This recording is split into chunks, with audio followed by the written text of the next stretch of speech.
स्वागत है आपका मेरे इस चैनल में। तो अपन रीट 2022 मेंस के तहत इंग्लिश पढ़ रहे थे। इंग्लिश के अपन ने 4 टॉपिक कर लिए हैं और 5वां टॉपिक अपने शुरू कर रखा था इडियम एंड फ्रेजेज यानी मुहावरे और कहावतें। तो इसके तहत ही अपने एक पार्ट इसका पढ़ लिया है जिसके अंदर अपन ने कुछ इडियम्स देखे हैं और आज अपन मित्रों उसका नेक्स्ट पार्ट पढ़ेंगे। आशा करेंगे कि आज लगभग जितनी भी है अपन ख़त्म कर दे। तो शुरू करते हैं आज का वीडियो अपना पहला है बून ब्लेसिंग इंडिगस छिपा हुआ वरदान। ठीक है, ये इतना इंपॉर्टेंट नहीं आया हुआ नहीं है। ठीक है, नेक्स्ट है बॉसम फ्रेंड। ये वेरी इंपॉर्टेंट है, ये कई बार एग्जाम में आया हुआ है। बॉसम फ्रेंड, बॉसम फ्रेंड का मतलब होता है जिगरी मित्र, फर्स्ट फ्रेंड, बहुत ही जिगरी मित्र, नजदीकी मित्र, उसको बोलते हैं बॉसम फ्रेंड। नेक्स्ट है break the ice. Break the ice का मतलब होता है, आइस का मतलब है बर्फ, ब्रेक इन तोड़ना, यानी बर्फ को तोड़ना, मतलब चुप्पी तोड़ना। कोई इंसान जो है चुपचाप किसी चीज़ को सुनता रहता है, कहीं ना कहीं उसकी जो बियरिंग पावर, सहन शक्ति खत्म हो जाती है और फिर वो एकदम बोल पड़ता है, उसको बोलते हैं चुप्पी तोड़ना। ब्रेथ वन से लास्ट, किसी का अंतिम सांस लेना, मतलब सिंपली मर जाना। ब्रॉड डे लाइट, ये बहुत बहुत वेरी वेरी इंपॉर्टेंट है मित्रों। Broad daylight very very important है, कई बार एसएससी CHSL में आया हुआ है ये क्वेश्चन। ब्रॉड डे लाइट इसका मतलब होता है दिन दहाड़े। क्या होता है मित्रों? दिन दहाड़े। इन डे लाइट मतलब कैसे कहते हैं ना, उसने जो है वो ब्रॉड डे लाइट चोरी कर दी। ये stolen things broad daylight, उसने दिन दहाड़े जो है चीज़ें चुरा ली। तो दिन दहाड़े, ब्रॉड डे लाइट का मतलब होता है दिन। देखो ब्रॉड का मतलब होता है बड़ा, विशाल, चौड़ा। डे एंड दिन और लाइट मतलब एक बहुत बड़े दिन के अंदर है। कहने का मतलब एकदम साफ साफ दिन, पूरा एकदम सही से दिन था, मतलब नया सुबह शाम का टाइम एकदम, उस टाइम उसने चोरी कर ली, मतलब दिन दहाड़े। नेक्स्ट है ब्रोकन रीड, अविश्वासी व्यक्ति, नॉट इंपॉर्टेंट। नेक्स्ट है ब्राउन स्टडी। ब्राउन स्टडी का मतलब होता है विचार मगनता, मतलब ऐसा व्यक्ति तो कि बहुत ज्यादा किसी में खोया हुआ है, तो उसको अपन बोलेंगे ब्राउन स्टडी कर रहा भाई। Bull in the China shop, ठीक है ना, वेरी वेरी इंपॉर्टेंट। बुल यानी भैंस, सांड इन द चाइना शॉप, जो जगह के अनुकूल नहीं हो, है ना। चाइना शॉप के अंदर क्या है, भैंसा जो गाय है मान लो ये बुल बांध दे, तो कहीं ना कहीं वो उसके अकॉर्डिंग फिट नहीं है ना। तो ये इडियम है, मतलब जो उस जगह के अनुकूल नहीं हो। Burn A hall in the pocket, ठीक है ना, शीघ्र से खर्च, वेरी वेरी इंपॉर्टेंट है। Burn A hall in the pocket, pocket के अंदर किसी हॉल का हो जाना, ठीक है ना। इसका मतलब है कोई आदमी जो है पैसों को बहुत ज्यादा है ना जो है वो खर्च कर रहा है बिना किसी सोच समझ के, ठीक है ना। नेक्स्ट है बर्न वन से फिंगर्स, किसी की उंगलियां जलना, यानी खुद का नुकसान कर बैठना। कहते हैं ना अपनी उंगलियां जलाएगा तो उससे फायदे तो कुछ नहीं है। Burn the candle eight both, burn पे बहुत सारी एक साथ में जो सारी दे दिए, उनको आराम से पढ़ ले। Burn the candle at both ends, very very important है मित्रों, इससे ज्यादा कोई इंपॉर्टेंट नहीं, बहुत इंपॉर्टेंट है, कई बार आई हुई है। Burn the candle at the both ends मतलब अपनी क्षमता अथवा साधन का अत्यधिक इस्तेमाल करना। भाई हमारे पास में कैंडल है, अब कैंडल को तो अपन एक साइड से चलाएंगे तो भी काम चल जाएगा, रोशनी होती होगी। दो साइड से चला के माना कि थोड़ा सा रोशनी बढ़ जाएगा, बाकी ज़्यादा कुछ फर्क नहीं पड़ेगा। तो कोई इंसान दोनों तरफ से कैंडल को जला रहा है, इसका मतलब जो है बहुत ही ज़्यादा जो खर्च कर रहा है अपनी चीज़ों को। Burn the midnight oil, very very important है ये मित्रों, ये भी burn the midnight oil. Oil का मतलब यहाँ तेल से नहीं, लैंप से हो जाएगा। कोई व्यक्ति आधी रात्रि को 12-1 बजे यदि मान लो लाइट जल रही है किसी के घर में, किसी के अपने रूम में, इसका मतलब वो कोई ना कोई कार्य को लेकर हार्ड वर्किंग कर रहा है, नाइट में भी काम कर रहा है। इस पर हो जाएगा देर रात तक मेहनत करना, बहुत ज़्यादा हार्ड वर्क करना, ठीक है मित्रों। साथ में इंग्लिश वाले भी देखते रहे मित्रों, क्योंकि इंग्लिश में ही आप क्या आएंगे, हिंदी में तो आपको समझना है। फिर है बर्निंग क्वेश्चन, ये भी बहुत बहुत इंपॉर्टेंट है मित्रों, बहुत इंपॉर्टेंट है। बर्निंग क्वेश्चन का मतलब है ज्वलंत प्रश्न, मतलब ऐसा इश्यू, हॉट इश्यू, ऐसा इश्यू जो कि अभी गरमाया हुआ है, ठीक है ना। कोई भी मान लो अपन राजनीति है, चाहे सामाजिक लेवल में है, कोई भी ऐसा इश्यू हो जाता है जो कि बहुत आग पकड़ लेता है, तो अपन कह सकते हैं उसको ये बर्निंग इश्यू है ना, मतलब ये अब बहुत ज़्यादा गरमाया हुआ मामला है। फिर है बरी द हैचकैट, इसका मतलब होता है दुश्मनी खत्म करना, ठीक है, दुश्मनी को जो है छोड़ देना, खत्म करना। बाई फिट्स एंड स्टार्ट, ये भी कई बार एग्जाम में आया हुआ, वेरी इंपॉर्टेंट है। इसका मतलब है रुक रुक कर अनियमित रूप से, कोई भी कार्य जो है वो रेगुलर नहीं करना, इरेगुलर करना। और ध्यान रखना एक ये अपना ना, इरेगुलर किया हुआ कैसा भी कितना भी अच्छा काम है मित्रों, उसमें कोई फायदा नहीं। आप बहुत अच्छा कर रहे हो, बहुत बेस्ट कर रहे हो, लेकिन आप इरेगुलर कर रहे हो, रेगुलर नहीं उस चीज़ में। मतलब आप रेट की तैयारी कर रहे हो, आप 1 महीना तो बढ़िया पढ़ रहे हो, बहुत अच्छी बुक्स पढ़ रहे हो, बहुत अच्छा पढ़ रहे हो, आपको बहुत लर्न भी होता है, लेकिन आप फिर 10 दिन और छोड़ रहे हो, कहीं घूम रहे हो, तो इसका मतलब कोई मतलब नहीं है। रेगुलरिटी हर चीज़ में रहनी जरूरी है। तो बाई फिट्स एंड स्टार्ट यानी रुक रुक कर करना, अनियमित करना जो है ना ये कार्य होता है, उसके लिए बाई फिट्स एंड स्टार्ट होता है। इसको मैंने एक याद करने की ऐसी ट्रिक बनाई है कि वो अपन जो कोई कार्य जो है फॉर एग्जाम्पल अपन क्या कर रहे हैं, जैसे कोई भी चीज़ में, जैसे मान लो अपन गाड़ी को खींच रहे हैं, तो गाड़ी को क्या कर रहे हैं अपन, किसी व्हीकल के पीछे ट्रॉली को फिक्स कर रहे हैं, मतलब अपन फिट कर रहे हैं, फिर अपन स्टार्ट कर रहे हैं, फिर वो खुल जा रही है, फिर वापस उतर के फिट कर रहे हैं, फिर थोड़ी देर चला रहे हैं, मतलब ऐसा काम कर रहे हैं। इसका मतलब रेगुलर इरेगुलर उस काम को कर रहे हैं। नेक्स्ट वेरी इंपॉर्टेंट है बाई हुक और बाई क्रूक, ठीक है। इसका मतलब है गलत या सही किसी भी ढंग से, मतलब कैसे गए गलत या सही ढंग से, कहते हैं ना गलत सही वेजियो तो इस काम को कर ले, मतलब किसी भी तरीके से उस काम को अंजाम दे देना, बाई हुक बाई क्रूक, ठीक है ना, मतलब किसी भी तरीके से उसके अंजाम कार्य को अंजाम दे देना। नेक्स्ट है बाई लिप्स एंड बाउंस, इसका मतलब दिन दुनी और रात चौगुनी, बाई लिप्स एंड बाउंस इसका मतलब होता है दिन दोगुनी रात चौगुनी, वेरी वेरी इंपॉर्टेंट है, कई बार एग्जाम आया हुआ है, कहता है ना वो तो यार दिन दुगुनी और रात चौगुनी वर्दी करे, कई बार ऐसा अपन ब्लेस भी देते हैं, कई बार किसी के बारे में बोलते भी हैं, इसका मतलब by lips and bounce, by lips and bounce मतलब दिन दोगुनी रात चौगुनी जो तुम वर्दी करे या फिर अपने काम में तेजी आए। नेक्स्ट है by the skin of one's teeth by a whisker, थोड़े से अंतराल से, carry the coal to next Newcastle बेवजह मेहनत करना।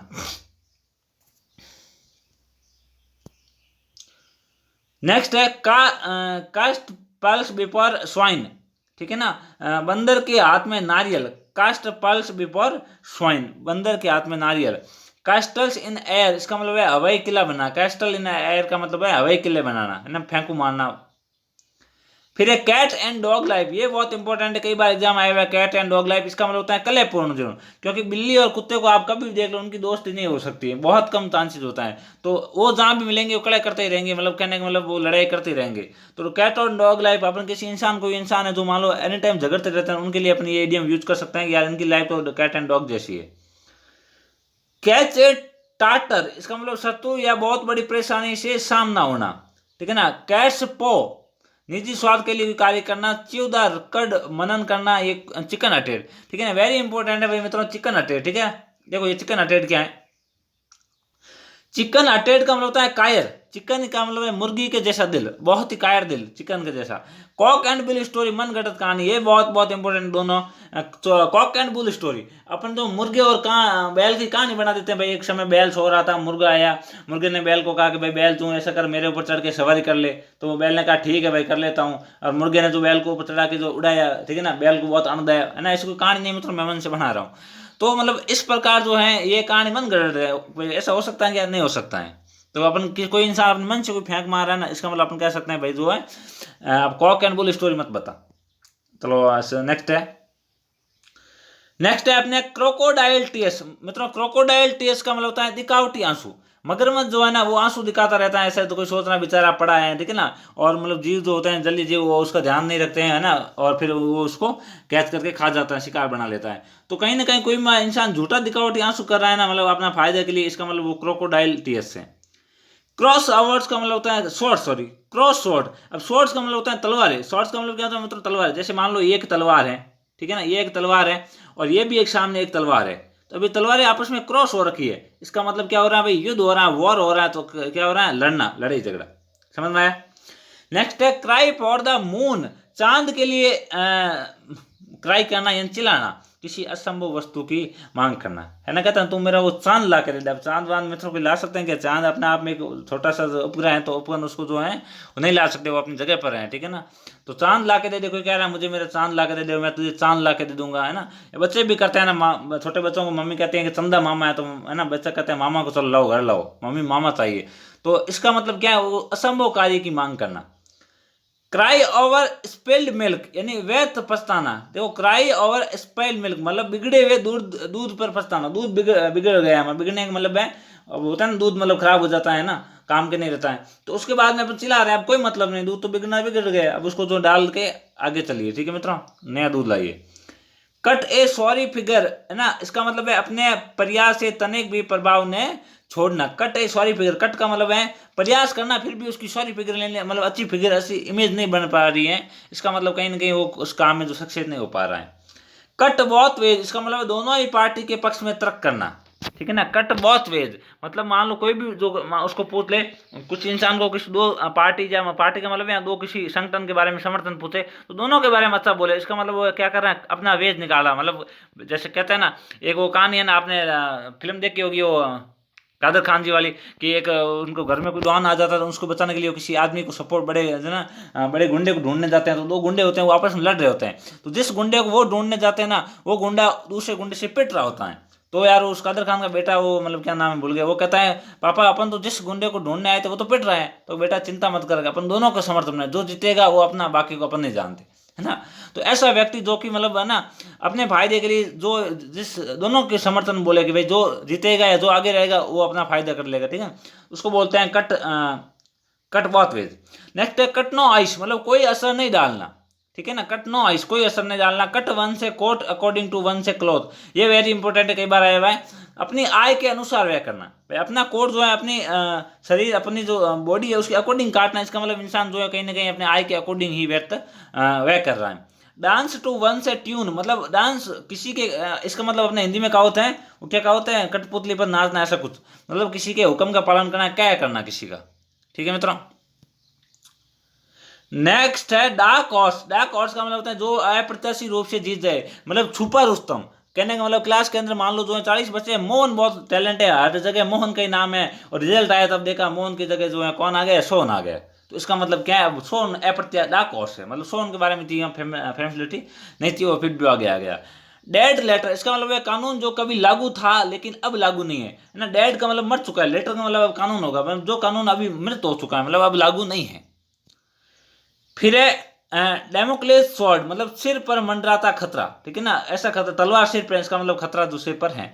डाई ए डॉग से डेथ, मतलब कुत्ते की मौत मरना, कुत्ता जो है ना बुरी मौत मरता है, ऐसे कहते हैं, ठीक है ना। तो कुत्ते की मौत मरना, इसका मतलब है बहुत ही लज्जाजनक मौत मरना, ठीक है ना, ये थोड़ा ध्यान रखना। कि अपन किसी को कोई इंसान गाली देता है, देख तू तो ऐसा कर्म करा, कुत्ते की मौत मरेगा, मतलब बहुत लज्जाजनक मृत्यु में मरेगा। नेक्स्ट है डाई इन हार्नेस, अपने कार्यविधि के दौरान मरना, वेरी इंपॉर्टेंट है भाई। हार्नेस का मतलब है, एक हार्नेस का मतलब माला भी होता है, तो अपने मतलब अपने कार्य अवधि, कोई भी अपन जॉब में या जिस भी एक सेक्टर में, उस सेक्टर में काम करते हुए, ठीक है ना, ड्यूरिंग टू ड्यूटी जो मरता है उसको बोलते हैं डाई इन हार्नेस। नेक्स्ट है dog in the manager, very important है, ये भी बहुत बार एग्जाम आई है। मैनेजर का मतलब होता है जो गाय और भैंस या जो भी पालतू जानवरों के सामने अपने एक फिक्स जो अपन बना देते हैं कुछ भी स्थान जिनके अंदर खाना पानी डालते हैं, उसको बोलते हैं मैनेजर। तो कुत्ता जो है ना वो मैनेजर के अंदर जाके बैठ जाता है। मुझे बताओ मैनेजर के अंदर क्या होती है, घास फूस वगैरह यही होता है, मतलब अधिकतर 90% वो चीजें होती हैं जिसको कुत्ता या मांसाहारी जीव मतलब नहीं खाते हैं, ठीक है ना। तो कुत्ता उसके अंदर जाके बैठेगा, खुद न तो खुद उस चीज को खाएगा और न ही गाय भैंस जो भी जिसके लिए बनाया है उसको खाने देगा। इसका मतलब है ऐसा व्यक्ति जो न तो खुद किसी सुख को जो भोग करने देता है और न ही खुद उसका यूज करता है, मतलब वो वाली न्यू हमारी जो पीएम वाली नीति, न खाऊंगा और न खाने दूंगा, वो वाली नीति डॉग और मैनेजर में लागू होती है, मैं खाऊंगा और न खाने दूंगा, ठीक है मित्रों। नेक्स्ट है डंकी से यर्स, मतलब काफी समय बाद। डंकी से यर्स मतलब है कि अब गधे का भी समय, गधे का समय बहुत कम समय बाद आता है, ठीक है मित्रों। फिर है ड्रॉस लाइन, मर्यादा तय करना, है ना, लाइन खींचना। लाइन खींचना मतलब है भाई तू अपनी लाइन में रहे, अपन कहते हैं लाइन में रहे, मतलब मर्यादा तय करना, मतलब कुछ कुछ टर्म फिक्स है उसके अकॉर्डिंग काम करो भैया। फिर है डक इन थंडर स्टॉर्म, व्यथा में। इगल आइड, तेज नजर वाला, है ना, बाज की नजर वाला। ईट अम्बल पी, वेरी इंपॉर्टेंट है, शर्मिंदगी झेलना। अमल पी का मतलब है कि मतलब कोई भी जो है इंसान विनम्रता से किसी भी चीज को सहन कर लेता है ना। ईट वन से वर्ड, शब्द वापस लेना, मतलब वन से मतलब है किसी का अपने शब्दों को खाना, खाने का मतलब है वो शब्द वो वापस लेना। हालांकि शब्दों का जो यूज बड़े सोच समझ के करना चाहिए मित्रों, शब्द अपन वापस नहीं ले सकते हैं, क्या ना, धनुष से छोड़ा गया बाण और मुंह से निकला गया शब्द कभी वापस नहीं आ सकता। अपन सिर्फ उसके लिए सॉरी बोल सकते हैं, ये बोल सकते हैं कि मैं अपना शब्द वापस ले रहा हूं, लेकिन वो चीजें वापस नहीं आती हैं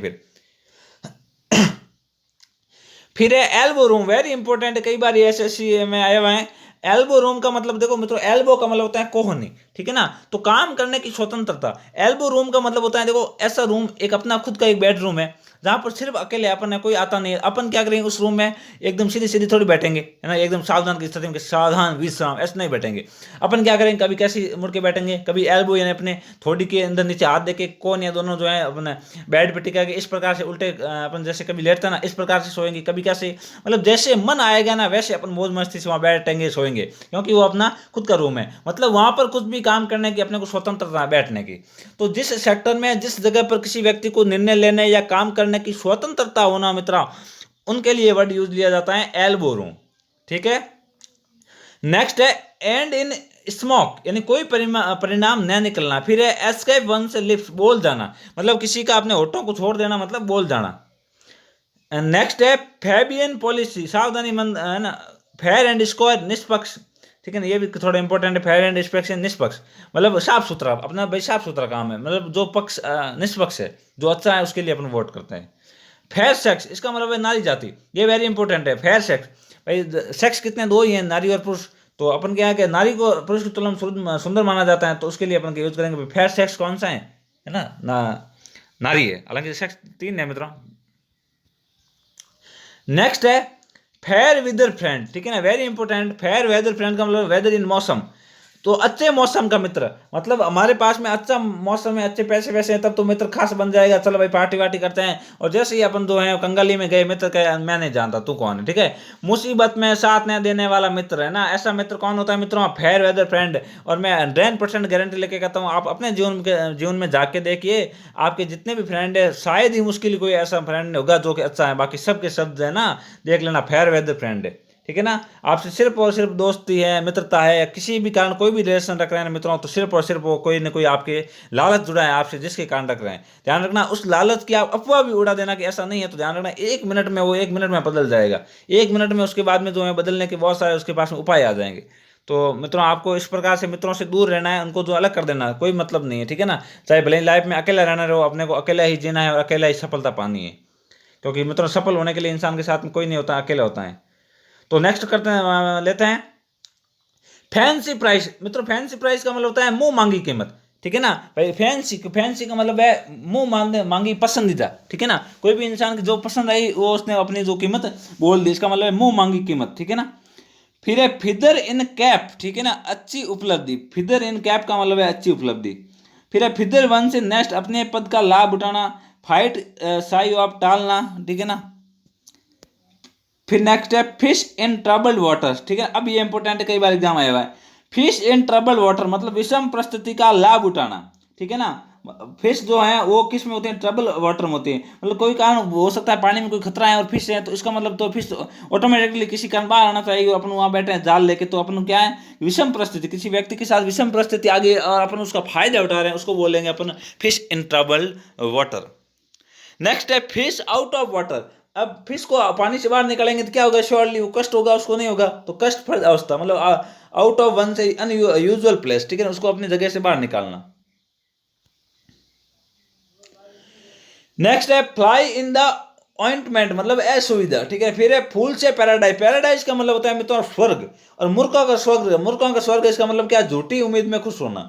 ठीक है ना, मूर्ख क्या होता है, मूर्खों का स्वर्ग मतलब ऐसी कोई चीज है जो होती, स्वर्ग मान लो है, स्वर्ग है या नहीं इसके पक्ष में कोई आना नहीं कर रहा हूँ, लेकिन मान ले एक अपन कहते हैं एक ऐसा कोई चीज है, ऐसा कोई संगठन, ऐसी कोई जगह है जो है ही नहीं, फिर भी मूर्ख कहता है और उसके प्रति खुश होता है, इसका मतलब जो है वो मूर्खों का पैराडाइज स्वर्ग है।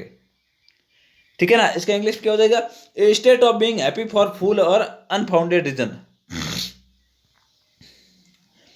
फिर है 40 विंग्स मतलब झपकी। विंग्स का मतलब होता है झपकी, 40 विंग्स का मतलब होता है झपकी लेना। ठीक है ना, ए नैप, नैप का मतलब भी झपकी होता है। फिर है फ्रेंच लीव, वेरी इंपॉर्टेंट है, बिना सूचना के अनुपस्थित होना, फ्रेंच लीव। ठीक है ना, कोई लीव यानी छुट्टी हो रहा है ना, बिना ऊपर जानकारी दिए हुए मैं छुट्टी पे जा रहा हूँ, उसको बोलते हैं फ्रेंच लीव, या फिर लापरवाह लीव, इसको कैजुअल लीव भी बोल सकते हैं। फिर है फ्रेंच बेनिफिट्स, वेतन के अलावा मिलने वाला लाभ, है ना, ऊपरी पैसा। ठीक है, रोकड़िया वो बोलते हैं, उसको बोलते हैं फ्रेंच बेनिफिट्स। फिर है फ्रॉम हैंड टू माउथ, सिर्फ गुजारा भर। गाला डे, आनंदोत्सव का दिन। ठीक है ना, आनंद का दिन होता है, उसको बोलते हैं गाला डे। ठीक है ना, कैसा बोलते हैं, गाला डे। इसको अपन याद कैसे रख सकते हैं, गाला से मैंने निकाला वर्ड गाना, कि अपन कोई भी आनंद का अपने लिए दिन होता है, उस दिन अपन क्या करते हैं, गाना बजाते हैं, डीजे बजाते हैं। ठीक है ना, तो उसके लिए अपन बोल सकते हैं भाई आनंद का दिन है, इसके लिए गाना डे, गाना से हो गया गाला डे। गेट अवे विथ बच निकलना, ठीक है ना। गेट डाउन टू काम गंभीरता पूर्वक करना, गेट इनटू ये तो मतलब फ्रेजल वर्ब्स दे दिए साथ में, इंपॉर्टेंट नहीं है। गिबल ये भी इंपॉर्टेंट नहीं है। हाँ ये इंपॉर्टेंट कई बार आई हुई है। गिबल गैबल मतलब मूर्खतापूर्ण वातावरण, गिबल है ना, गिबल गैबल अपन कहते हैं कोई भी बात में है ना गिबल गैबल कर रहा है, मतलब कोई उसमें मतलब नहीं, फालतू बातें कर रहे हैं। गिफ्ट ऑफ द गैब चतुराई पूर्वक है ना कार्य करना, give a piece of mind डांटना, go through fire and water कोई भी खतरा मोल लेना, ये इंपॉर्टेंट है, go through fire and water, ठीक है ना। आग और पानी के अंदर से कोई इंसान कहता है मैं चला जाऊंगा, इसका मतलब फालतू है ना खतरा ले रहा कोई। और गो टू डॉग्स व्यर्थ होना, ठीक है मित्रों। तो नेक्स्ट हमारा एक की रहा है, तो अपन फटाफट इसको कर लेते हैं, फिर इसको एंड करेंगे। नेक्स्ट है go to rack and ruin मतलब विनाश होना। गुड समटियन दयालु व्यक्ति है ना, दयालु व्यक्ति। ग्रास विडो ऐसी विवाहिता जिसका पति उससे दूर हो, है ना, ध्यान रखना। ऐसी इसको हिंदी में अपत्य एक ऐसा कुछ वर्ड है ना, कहता है शायद। ग्रास विडो मतलब विडो तो नहीं है, लेकिन वो रियली में कैसी है, विडो है, मतलब कहने का मतलब है उसका पति उसके पास नहीं है, तो है ना दूर है, ठीक है ना। फिर है ग्रीज द पाम यानी रिश्वत लेना, ग्रीज का मतलब है पाम के अंदर खुजलाना, हथेली का खुजलाना, हथेली खुजला रहा कोई इंसान, इसका मतलब है कहीं ना कहीं उसकी क्या है, रिश्वत लेने की जरूरत है उसको, जरूरत नहीं सॉरी रिश्वत लेने की वो सोच रहा है ना। फिर है नेक्स्ट है ग्रीन रूम, इसका मतलब अभिनेता का वेशभूषा का कमरा। फिर है ग्रेस्ट टू वन से मिल फायदेमंद, हेलोन डेज खुश दिन, हैमर एंड स्टिक समाजवाद का प्रतीक है ना, ज्यादा इंपॉर्टेंट नहीं, हैमर एंड टोंग्स बहुत अधिक मेहनत होना, हैमर या थोड़ा टोंग यानी वो चिमटी मतलब बहुत अधिक मेहनत करना। हैंड एंड ग्लो विथ अच्छे सहयोग से, and by थ्रोड all and calls important नहीं है, फिर वेरी इंपॉर्टेंट नहीं है इसमें। हाँ ये इंपॉर्टेंट है, have several irons in the fire मतलब एक ही समय में कई कार्यों को शामिल करना, एक साथ में कई कार्यों को शामिल करना। नेक्स्ट है एन पैक्ड हस्बैंड, ये एग्जाम में कई बार मित्रों आया हुआ है एन पैक्ड हस्बैंड। देखो एन पैक्ड हस्बैंड का मतलब है जो एन होती है ना मुर्गी, वो मित्रों घर के अंदर एक ही जगह पैक रहती है, जैसे मालिक उसको करवा जहाँ रखता है उसी के अंदर पैक रहती है। तो ऐसा कोई हस्बैंड है वो मुर्गी की तरह पैक रह रहा है, उसको अपन बोलेंगे जोरू का गुलाम। हिंदी में कौन सा है मित्रों, जोरू का गुलाम है ना, ये तो आपको 100% याद रह जाएगा, ठीक है ना, इसको तो याद कराने की जरूरत ही नहीं है, ठीक है मित्रों। तो अनपैक्ड हस्बैंड का मतलब होता है कौन सा गुलाम, जोरू का गुलाम, ठीक है ना। जोरू क्या होती है ये समझाने की जरूरत आई थिंक आपको नहीं होगी। एडमायर ऑफ वन से वन वाइफ इन ए सर्वल मैनर मतलब दिन भर अपनी पत्नी की जो एडमायर करना रहता है और पत्नी की जो है वो सपोर्ट लेता है, वो होता है अनपैक्ड हस्बैंड, है ना। डर के कारण हो किसी कारण हो वो कंडीशन बताती है। नेक्स्ट है हेरकुलस टास्क बहुत कठिन कार्य है, ये भी नहीं, हाई एंड ड्राई अकेला, हाई एंडेड निरंकुश। तो ये बाकी वाले इतने इंपॉर्टेंट नहीं है, ठीक है मित्रों। बाकी कोई हो तो आप इसमें से आराम से पढ़ लेना। बाकी पीडीएफ जो है मैं अपने टेलीग्राम चैनल पर मित्रों जो है सारी की सारी पीडीएफ मैंने डाली हुई है और डालता हूँ। टेलीग्राम चैनल का लिंक जो है पहले मैं डिस्क्रिप्शन में देता हूँ, लेकिन डिस्क्रिप्शन लोग कुछ जानते नहीं है क्या डिस्क्रिप्शन होता है कैसे खोलता है, तो आपसे मैं कमेंट बॉक्स जो है उसके अंदर भी पिन कर दूंगा ऊपर, तो आप जाके टेलीग्राम चैनल ज्वाइन कर ले और वहाँ सारी पीडीएफ प्राप्त करते रहे। तो थैंक यू फॉर वॉचिंग, मिलते हैं ऐसे कल नेक्स्ट वीडियो में फ्रेजल वर्ब, और फिर उसके बाद एक क्या टॉपिक है वो 1 या 2 दिन के अंदर ही कर लेंगे। फिर अपन पढ़ेंगे इतिहास एवं संस्कृति के आरबीएससी 10th बुक के सारे वीडियो। तो आज थोड़ी इस क्लास लंबी हो गई, पूरा उसको जरूर देखें। थैंक यू फॉर वॉचिंग, मिलते हैं ऐसे नेक्स्ट वीडियो में।